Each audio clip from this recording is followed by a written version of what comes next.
Hello, welcome to all in one Amsa. இன்றைக்கி மிளகா கொத்தமல்லி அரைக்கிறது தான் பார்க்க போகிறேன். நான் எப்பயுமே ஒன்றா தான் அரைப்பேன். நான் எனக்கு தெரிஞ்ச மசாலாலாம் போட்டு நான் அரைக்கிறேன். பாருங்கள், இதெல்லாம் கொத்தமல்லி, சோம்பு, பட்டை, லவங்கம், ஜீரகம், மிளகு, பிரியாணி இலை எல்லாம் போட்டு வறுத்துக்கிட்டேன். அது நல்லா வறுத்துக்கிட்டு அதுக்கப்புறம் உளுத்தம்பருப்பு 100 கிராம் போட்டு அதையும் நல்லா பொன்னிறமாக வறுத்து எடுத்துக்கிட்டு அதையும் ஆற வச்சுட்டு கடலைப்பருப்பு 100 கிராம் எடுத்துக்கிட்டேன். அதையும் நல்லா வறுத்து எடுத்துக்கிட்டேன். அதுக்கப்புறம் துவரம்பருப்பு 50 கிராம் அதையும் வறுத்து எடுத்துக்கிட்டேன். துவரம்பருப்பையும் போட்டு வறுத்துக்கிட்டு அதுக்கப்புறம் அதிலே கொஞ்சம் 2 ஸ்பூன் கடுகு சேர்த்து அதையும் நல்லா வறுத்துக்கிட்டேன். வறுத்து அதையும் ஆற வைக்க பொட்டுக்கடல ஒரு 50 கிராம் எடுத்து அது கூட போட்டுக்கிட்டேன். அதுக்கப்புறம் அரிசி 1/2 கிலோ எடுத்துக்கிட்டேன்.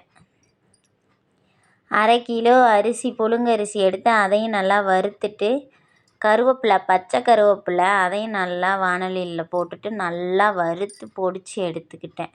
அப்படியே மொறுமொறுன்னு ஆகிற அளவுக்கு. அப்புறம் கொத்தமல்லி 1 கிலோ அரை கிலோவாக போட்டு அதையும் வறுத்துட்டு இந்த வறுத்து வச்ச மசாலா, கொத்தமல்லி எல்லாத்தையும் எடுத்துக்கிட்டு மேலே மொட்டை மாடிக்கு காய வைக்க போயிட்டேன். ஞாயிற்றுக்கிழமை காய வச்சுட்டு மிளகாயை பாருங்கள், எங்கள் வீட்டுக்கார் வாங்கிட்டு வந்தார் சேலத்தில். 1 கிலோ மிளகாய், அப்புறம் 1 கிலோ கொத்தமல்லி, மேலே எல்லாம் பொருட்களை போட்டு காய வச்சுட்டேன்.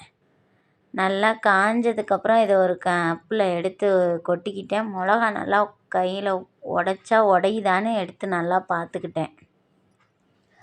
அதுக்கப்புறம் நல்லா நொறுங்குற அளவுக்கு வந்துச்சு. இருந்தாலும் அங்கே எடுத்துகிட்டு போனால் இப்போ ஒவ்வொரு இதில் அப்படியே போட்டு அரைப்பாங்க. இவங்க அப்படி இது பண்ண மாட்டாங்க. நாம் நுணுக்கி தான் எடுத்துகிட்டு போகணும். இல்லைனா அங்கே போனால் நுணுக்க தருவாங்க. அங்கே போனால் கப்புன்னு நுணுக்குனா ஒரு மாதிரி இருக்குன்னு நான் இங்கேயே அம்மிக்கல்ல போட்டு நல்லா நுணுக்கிக்கிட்டு கொத்தமல்லியும் மிளகாயும் போட்டு எடுத்துக்கிட்டு நான் அரைக்கிற மில்லுக்கு போயிட்டேன். அங்கே போனால் ஏற்கனவே அரைச்சிட்டு இருந்தாங்க. அரைச்சி தர முடியாது அப்படின்னாங்க. எனக்கு அரைச்சி கொடுங்க, ஞாயிற்றுக்கிழமை தான் அரைக்க முடியும்னு சொல்லிட்டு அப்புறம் எடை போட்டு கொண்டாந்து இதில் கொட்டிட்டேன். இருந்தாலும் கொஞ்சம் காயலைன்னு சொன்னாங்க.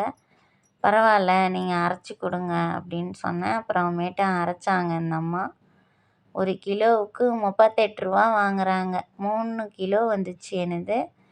3 கிலோவுக்கு எனக்கு 114 ரூபா வந்துச்சு அமௌண்ட்டு. நான் எடுத்து கொடுத்துட்டு அரைச்சிட்டு வீட்டுக்கு எடுத்துகிட்டு வந்துட்டேன்.